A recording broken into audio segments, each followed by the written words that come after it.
അപ്പോൾ മൂന്നാറിലെ ഒരു കള്ളനെ കുറിച്ചാണ് പറയാൻ പോകുന്നത്. അതായത് ഈ റോക്ക് കേവ് എന്ന് പറയുന്ന ഒരു സ്ഥലം കേട്ടോ. മൂന്നാറിൽ നിന്ന് തേക്കടിയിലേക്ക് പോകുന്ന റോഡിൽ ഏകദേശം 14 കിലോമീറ്റർ പിന്നിട്ട് ദേവികുളം കഴിഞ്ഞാണ് ഈ ഗുഹ കാണാൻ പറ്റുന്നത് നമുക്ക്. ഓക്കെ, മൂന്നാറിൽ ഉണ്ടായിരുന്ന നമ്മുടെ കായംകുളം കൊച്ചുണ്ണിയെ പോലെ ഒരാൾ മലയിൽ കള്ളൻ ഗുഹ എന്നാണ് ഈ ഒരു ഗുഹയ്ക്ക് പേരിട്ടിരിക്കുന്നത്. അതിന്റെ പിന്നിലൊരു കഥയുമുണ്ട്. കായംകുളം കൊച്ചുണ്ണി എന്ന് കേട്ടിട്ടില്ലേ? അപ്പം പുള്ളിക്കാരൻ ധനികരായ പിശുക്കരായ അറുത്ത് കൈക്ക് ഉപ്പ് തേക്കാത്ത ആളുകളിൽ നിന്നും അവരുടെ സാമ്പാദിക മറ്റുമൊക്കെ പിടിച്ചു പറിച്ച് പാവപ്പെട്ടവരായിട്ടുള്ള ആൾക്കാർ കൊടുക്കുന്ന ആ ഒരു ക്യാരക്ടറാണ്. അതേപോലുള്ള ഒരാളാണ് ഈ പറയുന്ന ഈ മലയിൽ കള്ളൻ എന്ന് പറയുന്ന ആളുടെ രീതി. അതേപോലെ ഒരു കള്ളൻ പണ്ട് കാലത്ത് ഈ ഗുഹയിൽ താമസിച്ചിരുന്നു അത്രേ. ഈ വഴി പോകുന്ന സമ്പന്നരായവരെ കൊള്ളയടിച്ച് സമീപത്തെ ഗ്രാമങ്ങളിലെ പാവപ്പെട്ടവരെ സഹായിക്കുന്നതായിരുന്നു ആ കള്ളൻ ചെയ്തിരുന്നത്. നാട്ടുകാർ അയാളെ മലയിൽ കള്ളൻ എന്ന് വിളിച്ചു. കാലക്രമേണ ഈ ഗുഹ അയാളുടെ പേരിൽ അറിയപ്പെട്ടു. 1960കളിൽ മൂന്നാറിലെ തോട്ടം മാനേജറായ സായിപ്പന്മാർക്ക് തമിഴ്നാടുമായി കച്ചവട ബന്ധമുണ്ടായിരുന്നത്. വ്യാപാരികൾക്ക് ഒരുപോലെ പേടി സ്വപ്നമായിരുന്നു പിടിച്ചുപറിക്കാരനായ തങ്കയ്യനെ. ടോപ്പ് സ്റ്റേഷനിൽ നിന്ന് കൊരങ്കണിയിലേക്കുള്ള പാതയായിരുന്നു തങ്കയ്യന്റെ താവളം.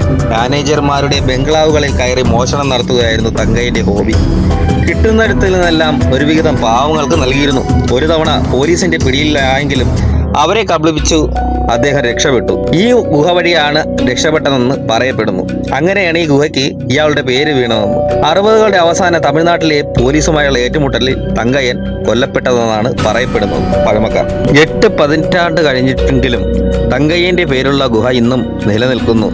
ഇരുട്ട് നിറഞ്ഞ അകത്തേക്ക് കൂടുതൽ ദൂരം നടക്കാൻ കഴിയാത്ത സ്ഥിതിയിലെന്നാണ് പണ്ടുള്ളവർ പറഞ്ഞത്. ഞാൻ അതിൻ്റെ ഉള്ളിൽ കയറിയിട്ട് കൂടുതൽ ദൂരമൊന്നുമില്ല, എല്ലാം മണ്ണിടിഞ്ഞ് വാരി കിടക്കുന്നതായിട്ടാണ് കണ്ടത്. ഇനിയിപ്പോൾ ഇരുട്ട് കൊണ്ട് ഞാൻ ലൈറ്റ് അടിച്ച് നോക്കിയിട്ടൊന്നും ഉള്ളിലോട്ട് കാണാതിരുന്നതാണെന്നോ അറിയാൻ വയ്യ. പോകുന്ന റോഡിൽ നിന്ന് 1 മീറ്ററോളം ദൂരം പൊക്കത്തിലാണ് ഈ പറയുന്ന ഗുഹ സ്ഥിതി ചെയ്യുന്നത്. അതിനകത്ത് 1-2 പേർക്കൊക്കെ തങ്ങി ഇങ്ങനെ നിൽക്കാമെന്നുള്ളത്, ഒരുപാട് പേർക്ക് കയറി സന്ദർശിക്കാനൊന്നും പറ്റുന്നില്ല. പിന്നെ അതുപോലെ തന്നെ സന്യാസിമാരിവിടെ വന്ന് തപസ്സിരുന്നു എന്നൊക്കെ വിശ്വസിക്കപ്പെടുന്നുണ്ട്. ഗുഹയ്ക്ക് എതിർവശം ഒരു നല്ലൊരു വ്യൂ പോയിന്റ് നമുക്ക് കാണാൻ സാധിക്കും. വലതുവശത്തായി മഞ്ഞടിഞ്ഞ് നിൽക്കുന്ന ചൊക്രാമുടി കാണാനും സാധിക്കും. ഓക്കെ, കാഴ്ചകൾ കണ്ട് നല്ലൊരു ചൂട് ചായയും കടിയൊക്കെ കഴിക്കാം. അതിന്റെ തൊട്ടടുത്ത് തന്നെ അതിനുള്ള ഷോപ്പും ഉണ്ട്. ഇതേപോലത്തെയുള്ള വ്യത്യസ്തമായ വീഡിയോകളും അറിവുകളും കാണുവാനും കേൾക്കുവാനും ഈ വീഡിയോ കാണുന്നവർ മാക്സിമം സപ്പോർട്ട് ചെയ്യുക, ലൈക്ക് ചെയ്യുക, ഷെയർ ചെയ്യുക, സബ്സ്ക്രൈബ് ചെയ്യുക, ഫോളോ ചെയ്യുക. അപ്പോൾ എല്ലാവർക്കും നല്ലതേ നടക്കട്ടെ.